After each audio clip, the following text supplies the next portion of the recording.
Hello dear, welcome करता हूँ आप सभी को यूट्यूब चैनल नर्सिंग ज्ञान में। और आज का वीडियो बहुत शानदार होने वाला है क्योंकि आप सभी फर्स्ट ईयर के लिए कम्युनिटी हेल्थ नर्सिंग फर्स्ट का यूनिट नंबर 4 से यानी चैप्टर जो है चौथा एपिडेमियोलॉजी जो हम लोग देख रहे हैं उसका वीडियो नंबर 11वां होने वाला है। ठीक है, तो आप लोग इसको समझिएगा, अच्छे से समझिएगा ताकि कभी कोई दिक्कत ना हो। दो प्रश्न आज हम करेंगे और ये दोनों प्रश्न अपने आप में बहुत महत्वपूर्ण है। एक आपका होने वाला है कोल्ड चेन के बारे में जो कि 5 नंबर में शीत श्रृंखला के बारे में पूछता है। ठीक है, तो 5 नंबर का प्रश्न कोल्ड चेन लेकर आए हैं और लॉन्ग क्वेश्चन में आपसे पूछा जाता है कि जो है ट्रांसमिशन जो है डिजीज ट्रांसमिशन कैसे होता है, रोगों का जो है संचरण यानी रोगों का फैलाव जो है कैसे होता है, तो इस चीज़ को हम लोग देखेंगे। तो देखिए, हम सभी से यहाँ पे डायरेक्ट क्वेश्चन ही कर दिया है कि प्रत्यक्ष और अप्रत्यक्ष संचरण क्या है बताना है। तो यह डायरेक्ट यहाँ पे कह दिया है कि प्रत्यक्ष और अप्रत्यक्ष दो तरीक़ा से जो फैलने वाला है इसको डिटेल में बताइए, डायरेक्ट नाम ही कह दिया है। लेकिन अगर आपको डायरेक्ट ये नहीं पूछेगा, आपसे ये पूछेगा कि रोग संचरण रोग फैलने के तरीक़ों का वर्णन करें कि रोग कैसे कैसे किन किन तरीक़ों से फैल सकता है। ठीक है, तो इसको डिस्कस करना है मोड ऑफ डिजीज ट्रांसमिशन। अब ये वाला क्वेश्चन है ना, ये वाला प्रश्न आपसे कम्युनिटी में तो पूछेगा ही पूछेगा, साथ में यह बायो साइंस के जो माइक्रोबायोलॉजी पढ़ना है उस वहाँ भी जो है आपको ये क्वेश्चंस पूछ सकते हैं। तो आप लोग इसको अच्छे से कर लीजिए ताकि माइक्रोबायोलॉजी में भी आएगा तो ज़्यादा टेंशन नहीं रहेगा। ठीक है, चलिए, यह थोड़ा बड़ा क्वेश्चन है इसलिए ध्यान से समझिएगा, हिंदी इंग्लिश सब में है, आप लोग अच्छे से समझ जाएंगे। देखिए, रोग फैलाने वाले जीवाणु मनुष्य के शरीर में प्रवेश कर रोग शुरू करते हैं। देखिए, जो भी रोग फैलाने वाला जीवाणु होता है ना, तो वह कैसे फैलता है, शरीर में प्रवेश करता है, उसका कोई भी अंश शरीर में प्रवेश करता है। प्रवेश करने के बाद वह जो है अपने जैसे बहुगुण मतलब बहुत सारे जो है सूक्ष्म जीवों का वृद्धि करता है शरीर में, और वह जो है धीरे धीरे जब बहुत ज़्यादा संक्रमण शरीर में हो जाता है तो वह अपना लक्षण दिखाने लगता है। ठीक है, अब इससे होता है कि हमारे शरीर के जो इम्यूनिटी सिस्टम है और जो सूक्ष्म जीव जो रोग उत्पन्न करने वाला है वो हमारे शरीर में प्रवेश करता है, तो हमारे शरीर के इम्यूनिटी रक्षा प्रणाली जिसे कहते हैं उसके बीच में लड़ाई शुरू हो जाता है। हमारा शरीर का इम्यूनिटी कहता है कि हम बड़ा, तो जो रोग उत्पन्न करने वाला जो सूक्ष्म जीव प्रवेश करता है वह कहता है कि हम बड़ा। इस दोनों में काफ़ी जो है युद्ध शुरू हो जाता है। अब इसी बीच में जीवाणु समाप्त न होता है तो मनुष्य का रोग प्रतिरोधक जो क्षमता होता है जिसको इम्यूनिटी कहते हैं, यह क्या होता है, ख़त्म हो जाता है, छीन हो जाता है, कमज़ोर हो जाता है। तो इस स्थिति में शरीर में संक्रमण फैल जाता है। अगर हमारा शरीर का इम्यूनिटी जीत जाता है तो वह जो है संक्रमण नहीं होता है। तो हम लोग क्या पढ़ रहे हैं कि फैलने का तरीका, फैलने मतलब रोग कैसे फैल जाएगा। तो जो व्यक्ति है रोग फैलने का जो है मनुष्य में शरीर में जीवाणु प्रवेश करने वाला, देखिए रोग फैलने के सबसे मुख्य कारण होता है संक्रमण, कि शरीर में कोई ऐसा सूक्ष्म जीव या जीवाणु प्रवेश करता है जो रोग उत्पन्न करने का क्षमता रखता है। ठीक है, जो शरीर में प्रवेश करने के बाद अपने जैसे बहुत सारे जो है सूक्ष्म जीवों का वृद्धि करने लगता है और वृद्धि करके हमारे इम्यूनिटी सिस्टम इम्यूनिटी तंत्र से वह लड़ाई शुरू कर देता है। इस स्थिति में अगर हमारा इम्यूनिटी सिस्टम अगर कमज़ोर होगा तो वहाँ पे हमारा इम्यूनिटी क्या होगा, जवाब दे देगा और उस पर धावा बोल देगा। कौन, सूक्ष्म जीव जो रोग उत्पन्न करने वाला है। तो जैसे ही हमारा शरीर का इम्यूनिटी सिस्टम कमज़ोर हो जाएगा, हार जाएगा, वहाँ पर छीन हो जाएगा, कमज़ोर हो जाएगा, तो हमारा रोग संक्रमण से हम ग्रसित हो जाएंगे, हम संक्रमित हो जाएंगे। ठीक है, और इसी को हम संक्रमित होना कहते हैं। ये जो रोग फैलने का जो तरीका होता है किसी भी व्यक्ति में, संक्रमण फैलने का जो तरीका होता है मुख्यतः दो तरीका से ही फैलता है, मेनली दो ही तरीका के रास्ते से फैलता है। ठीक है, अब इसमें जब आप डीपली पढ़ेंगे तो आपको पता चलेगा कि ये तो बड़ा क्वेश्चन है दो ही तरीका लेकिन है बड़ा क्वेश्चन। कैसे, देखिए, मुख्यतः यह दो तरीके से फैलता है जो व्यक्ति में संक्रमण होता है। एक डायरेक्ट ट्रांसमिशन होता है, एक प्रत्यक्ष संक्रमण होता है, मतलब एक डायरेक्ट संचरण होता है, और एक आपका इनडायरेक्ट संचरण, एक इनडायरेक्ट संक्रमण होता है जो अप्रत्यक्ष ढंग से फैलता है। मतलब प्रत्यक्ष संक्रमण वह संक्रमण होता है जो शरीर में डायरेक्ट अटैक करता है, वहाँ पे तीसरा कोई मीडिएटर नहीं होता है। डायरेक्ट मरीज के शरीर में, मनुष्य के शरीर में सूक्ष्म जीव प्रवेश करता है और रोग उत्पन्न कर देता है, तो वह डायरेक्ट होता है। इनडायरेक्ट में होगा कि किसी न किसी माध्यम से शरीर में प्रवेश करेगा, तो वह इनडायरेक्ट होगा। जैसे हवा से, जैसे सूक्ष्म जीव कोई संक्रमित व्यक्ति है, वह हवा में, वायुमंडल में छींकता है, खांसता है, सब छींकता खांसता है।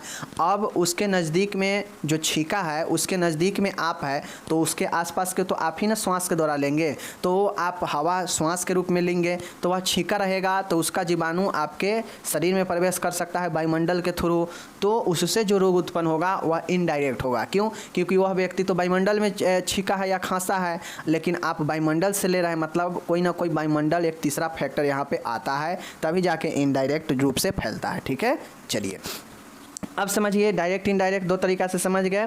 अब देखिए डायरेक्ट संक्रमण क्या होता है। जब रोग का संक्रमण बिना किसी मध्यस्थ मतलब माध्यम के संवेदनशील परपोषी को सीधे होता है, तो उसे जो है प्रत्यक्ष संचरण कहते हैं। प्रत्यक्ष संचरण निम्न तरीके द्वारा हो सकता है। मैंने पहले ही बताया कि प्रत्यक्ष डायरेक्ट संक्रमण बिना किसी माध्यम के जो है फैलता है, और यह व्यक्ति को डायरेक्ट क्या करता है, डायरेक्ट व्यक्ति पर हमला करता है और व्यक्ति संक्रमित हो जाता है, तो वह डायरेक्ट होता है, मतलब प्रत्यक्ष होता है। ठीक है, चलिए अब प्रत्यक्ष संक्रमण निम्नलिखित तरीके से व्यक्ति में डायरेक्टली जो है होता है। कैसे, देख लीजिए। जैसे रोग फैलने का डायरेक्टली जो तरीका है व्यक्ति में अलग अलग है। पहला है डायरेक्ट कांटेक्ट। डायरेक्ट कांटेक्ट का मतलब है कि कोई संक्रमित व्यक्ति है, ठीक है, जैसे हेपेटाइटिस वाला है, कुष्ठ रोग है, ठीक है ना, सिफिलिस है, एड्स है, तो ये सब जो है आप ये सब के डायरेक्ट संपर्क में आते हैं। ये सब से आप जैसे रिलेशन बनाते हैं, सेक्सुअल रिलेशन बनाते हैं, ठीक है, या चुंबन जिसको किस बोलते हैं, ये करते हैं, तो ये सब डायरेक्ट आप उसके संपर्क में जा रहे हैं, और संपर्क में जाने से जो रोग एक से दूसरे में फैलता है, तो वह डायरेक्ट कांटेक्ट के माध्यम से हो जाता है। तो पहला प्रत्यक्ष में क्या होगा कि डायरेक्ट संपर्क में आने से, जैसे सेक्सुअल रिलेशन बनाता है कोई, तो डायरेक्ट संपर्क में ही आके न बनाता है, दूर से बनाता है नहीं। उसी प्रकार से किसी को सिफिलिस हुआ है, यह भी एक यौन रोग ही है, तो सिफिलिस अगर किसी को हुआ है और उससे अगर कोई संपर्क में आएगा तो यह हो जाएगा। कुष्ठ रोग, हेपेटाइटिस, इसके भी ये सब के सब क्या है आपका, ज़्यादातर जो भी संक्रमण रोग सेक्सुअल वाला है, सब के सब डायरेक्टरी रूप से ज़्यादा फैलता है। समझ गए, चलिए दूसरा है ड्रॉपलेट संक्रमण। ड्रॉपलेट संक्रमण का मतलब है कि जैसे देखिए, अब जो ड्रॉपलेट संक्रमण है ना, तो ड्रॉपलेट संक्रमण अपने आप में यह आपका डायरेक्ट और इनडायरेक्ट दोनों होता है। समझ गए, ड्रॉपलेट संक्रमण आपके बिंदु संक्रामक यह डायरेक्ट और इनडायरेक्ट दोनों रूप से होता है। क्यों?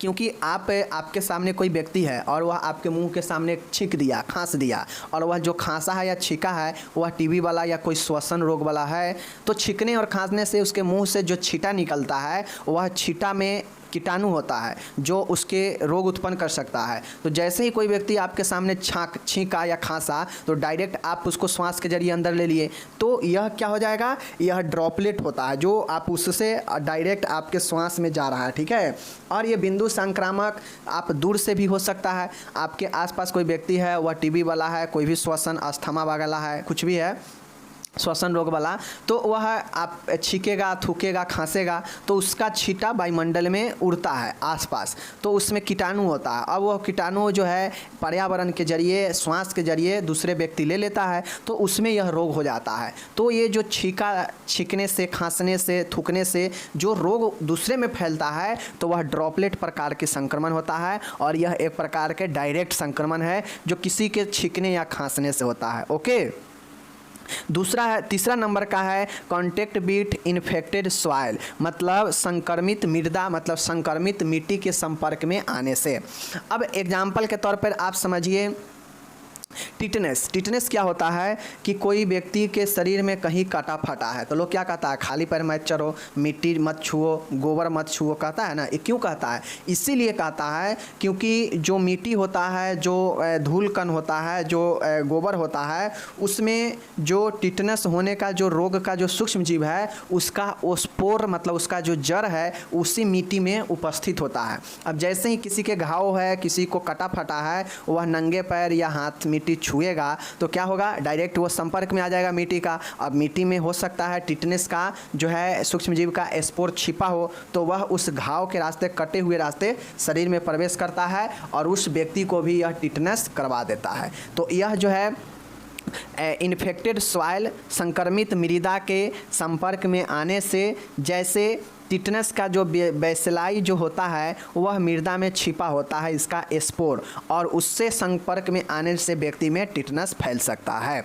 तो ये हो गया। डी नंबर देखिएगा, बहुत शानदार है।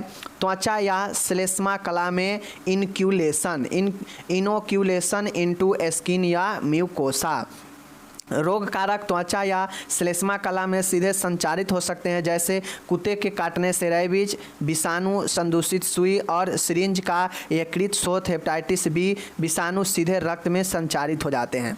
इसका कहने का मतलब है कि त्वचा के जरिए जैसे मानिए कुत्ता काटा तो त्वचा, पहला तो अटैक त्वचा पर ही होता है ना, तो उस त्वचा के जरिए वह शरीर के ब्लड में क्या होगा, उसका जो भी कुत्ता का विषाणु होगा या कुत्ता का जो रेबीज होता है, यह क्या होगा, शरीर में प्रवेश करेगा और व्यक्ति को क्या करेगा, संक्रमित करेगा। उसी प्रकार से मानिए कोई इंजेक्शन लगा के, और हेपेटाइटिस वाला पेशेंट है, उसको इंजेक्शन लगा के अगर इधर उधर फेंक देता है और हमें सावधानी घट गया तो दुर्घटना बढ़ जाएगा। तो जैसे ही सावधानी घटा, आप उस इंजेक्शन के संपर्क में आएंगे और त्वचा में अगर वह इंजेक्शन आपको लग गया हल्का सा भी, तो हो सकता है आपको वह हेपेटाइटिस धर सकता है, पकड़ सकता है। यानी सीधा समझिए कि त्वचा के जरिए, त्वचा में इनोक्यूलेशन होने से यह रोग होगा, तो यह डायरेक्ट होगा, जो कि डायरेक्ट त्वचा में उत्पन्न करता है यह रोग। ठीक है, तो यह हो गया चौथा।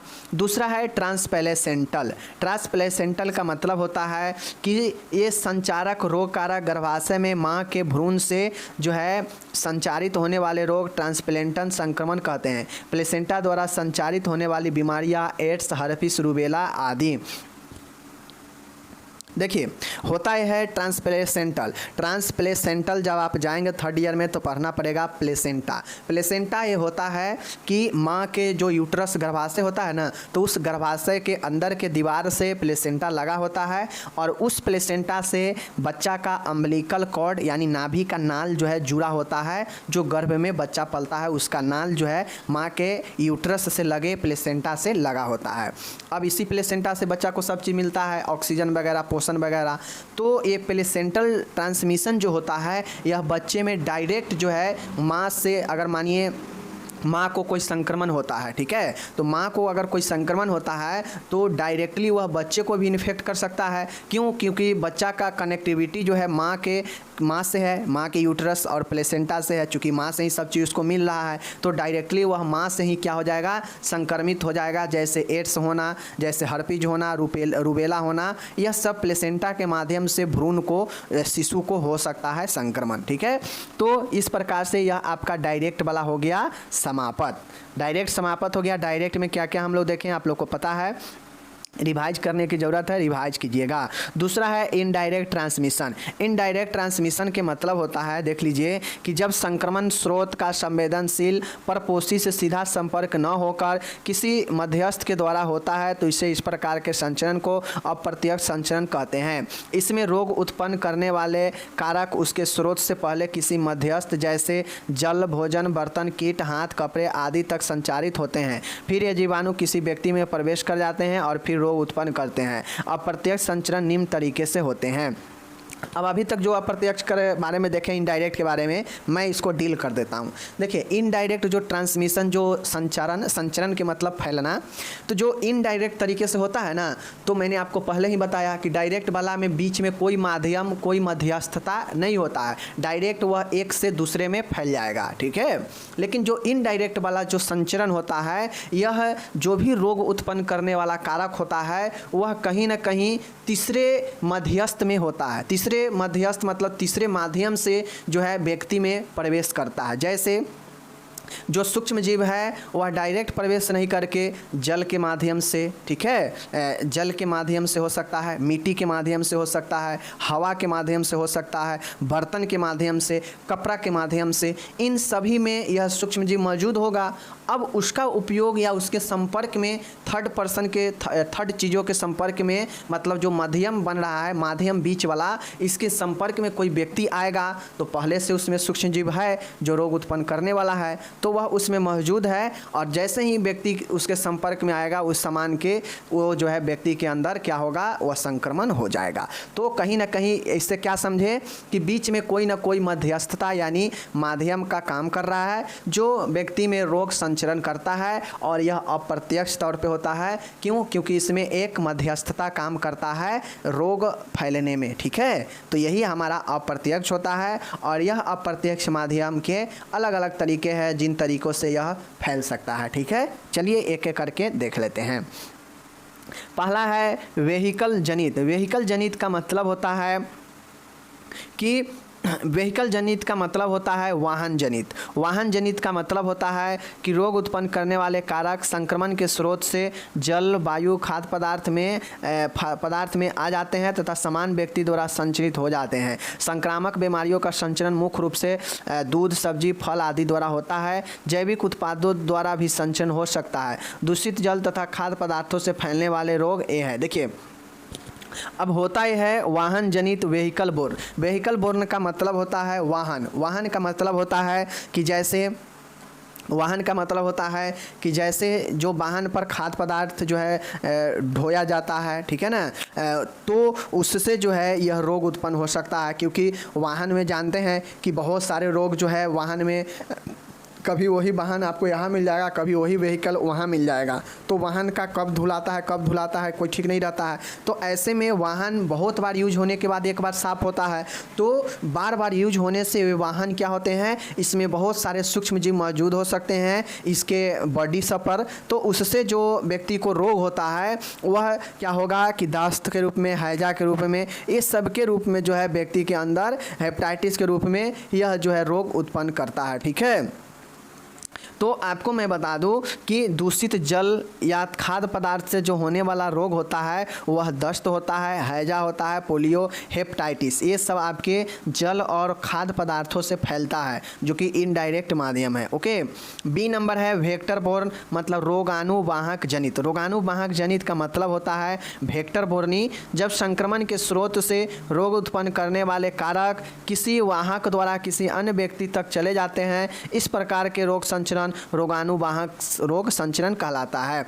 ये अकशेरुक तथा कशेरुक दो प्रकार के होते हैं।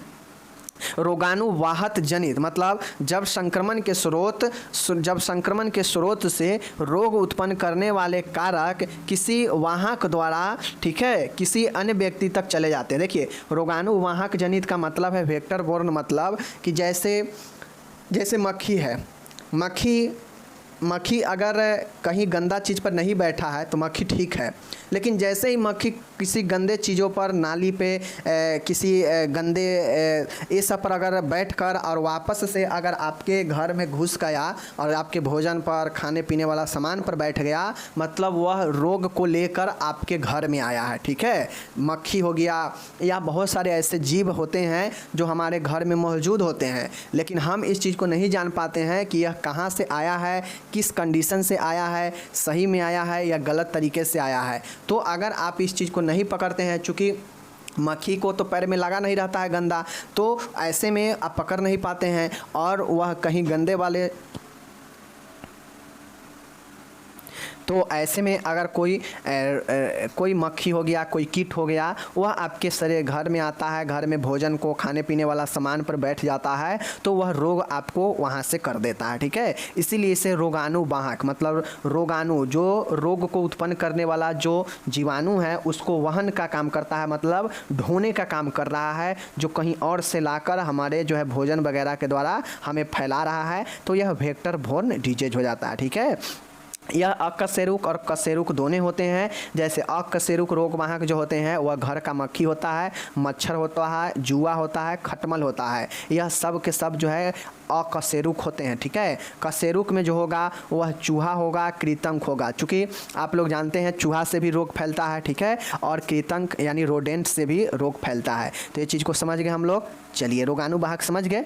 चलिए सी नंबर देखिएगा, एयरबोर्न। एयरबोर्न का मतलब होता है मेरे डियर, एयरबोर्न जो होता है यह आपके वायु जनित संक्रमण होता है। वायु जनित संक्रमण के मतलब होता है, मैं आपको पहले ही बता दिया कि ड्रॉपलेट संक्रमण जो होता है वह डायरेक्ट ट्रांसमिशन भी होता है और इनडायरेक्ट भी होता है। तो इनडायरेक्ट कैसे होता है, तो ये वायु जनित जो होता है ना एयरबोर्न डिजीज, इसी में ड्रॉपलेट आता है। क्यों? क्योंकि समझिए कोई व्यक्ति है श्वसन रोग वाला है, टीबी वूबी वाला है, अस्थमा वाला है, वह जो है वातावरण में खीसा छींक दिया, खांस दिया, थूक दिया, तो उसके मुंह से निकले हुए जो थूक है, जो खांसने से जो उसके छींटा निकल रहा है, थूकने से जो उसका बूंद निकल रहा है, तो उसमें लार्वा जो है कीटाणु मौजूद होता है। चूँकि वह पहले से ग्रसित है रोग से, तो उसके इस सब चीज़ में जीवाणु उपस्थित होते हैं रोग उत्पन्न करने वाले।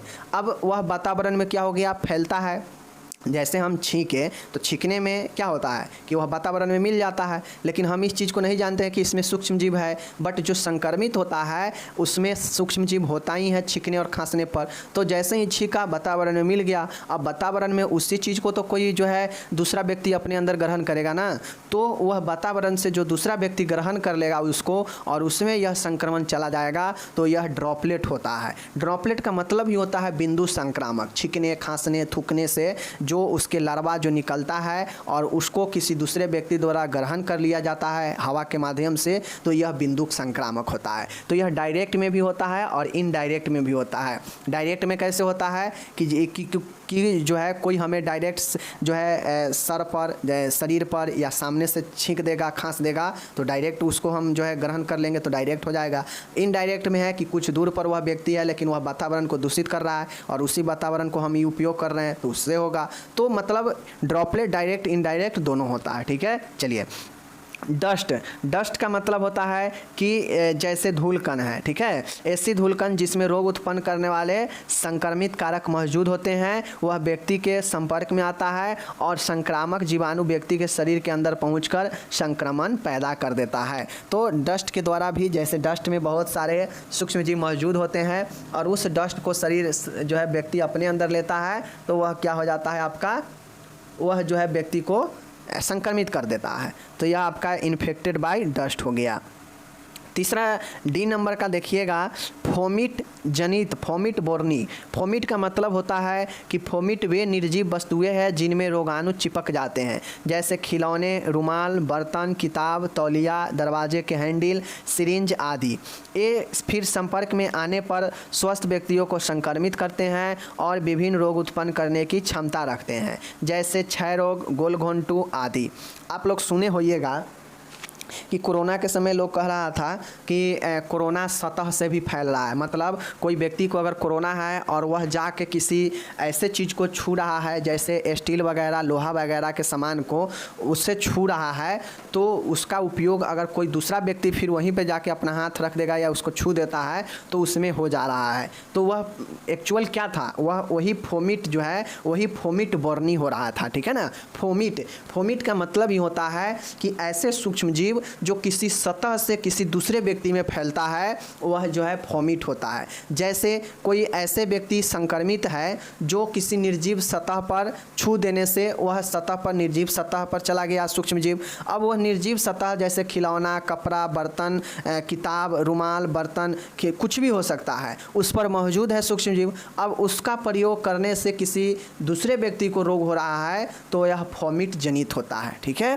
तो इसीलिए आप कहीं भी हाथ रखते हैं अपना किसी ऐसे जगह पर जो गंदा लगता हो, जो साफ़ सुथरा नहीं हो, या आप पहली बार जा रहे हैं, पब्लिक प्लेस है, तो वहाँ पे साफ़ करके वहाँ पे रुमाल झाड़ उड़ कर ही बैठना चाहिए या उस स्थान को छूना चाहिए। क्यों? क्योंकि वहाँ पे हो सकता है सूक्ष्म जीव तो पहले से मौजूद हो और वह आप में संपर्क प्रवेश कर जाएगा, तो यह फोमिट बर्नी डिजीज हो सकता है, ठीक है। एंड लास्ट वाला है इनडायरेक्ट में संक्रमित हाथों द्वारा। संक्रमित हाथों का मतलब होता है कि संक्रमित हाथों द्वारा भी संक्रमण समान व्यक्ति तक पहुंच जाता है। संक्रमित हाथों द्वारा का मतलब होता है कि जैसे मानिए कि भोज चल रहा है, ठीक है, भोज चल रहा है, भोज होता है ना, तो भोज चल रहा है, कोई व्यक्ति कहीं से घूम के आया और वो चलाने लगा, वो हाथ धुआ नहीं और सीधा जो है खाना सबको खिलाने लगा। इससे होगा क्या कि वह व्यक्ति में क्या होगा कि वह संक्रमण पहुंच सकता है। कैसे? तो वह इस तरीके से पहुंच सकता है, क्योंकि वह हाथ धोया नहीं है, हाथ धोया नहीं है तो उसका क्या पता हाथ संक्रमण हो, और वह व्यक्ति दूसरे को खाना खिला रहा है उसी हाथ से, तो उस हाथ का संक्रमण दूसरे को खाना में भी प्रवेश कर जाएगा, तो उससे दूसरा व्यक्ति भी संक्रमित हो सकता है। तो यह जो है संक्रमित हाथों द्वारा भी जो है आपके संक्रमण हो सकता है। जैसे हाथ आपका नहीं धोया हुआ है, बहुत देर पहले का धोया है, लेकिन आपसे आकर कोई हाथ जो है हैंड से शेकिंग कर रहा है, हाथ मिला रहा है, तो क्या पता आपका उसमें चल जाए या उसका संक्रमण आप में आ जाए हाथे के द्वारा, कोई पता तो है नहीं। तो हाथों के द्वारा भी संक्रमित हाथों के द्वारा भी किसी दूसरे व्यक्ति में फैलता है। तो यह सब थर्ड माध्यम है जो किसी कारण से किसी दूसरे व्यक्ति में फैला सकता है संक्रमण, इसीलिए इसे इनडायरेक्ट कहा गया है। अब मैं आपको डायरेक्ट इनडायरेक्ट दोनों का बता दिया। अब आप लोग इसको प्रैक्टिस करना है कि कौन इनडायरेक्ट होगा कौन डायरेक्ट होगा। समझना बड़ी आसान है। अगर किसी चीज़ से डायरेक्ट किसी में संक्रमण हो रहा है तो वो जो है डायरेक्ट हो जाएगा, जहाँ पे कोई जो है माध्यम उपस्थित नहीं होगा। लेकिन इनडायरेक्ट वाला में 3 चीज़ें उपस्थित होगा। एक तो सूक्ष्म जीव होगा ही होगा जो रोग उत्पन्न करेगा, तो वह सभी कंडीशन में होगा। लेकिन बीच में एक माध्यम होगा जो जिसके थ्रू होकर ये व्यक्ति में संक्रमण जो है आएगा, तो वह जो है मध्यस्थता के काम करेगा, तो यह इनडायरेक्ट हो जाएगा। चीज़ों को समझ गए? कोई डाउट नहीं है। तो आज वीडियो बड़ा हो जाएगा, ज़्यादा वीडियो बड़ा हो जाएगा, इसलिए मैं आपको आज कोल्ड चेन नहीं बता रहा हूँ। कोल्ड चेन अगले वीडियो में बता दूंगा, टेंशन नहीं लेना है। एकदम सिलेबस आपका सब समय पर समाप्त हो जाएगा अक्टूबर नवंबर तक, टेंशन मत लीजिए, ठीक है। चलिए विदा लेते हैं, आप अपना ख्याल रखिएगा, मिलेंगे अगले वीडियो में। धन्यवाद, टेक केयर, बाय बाय।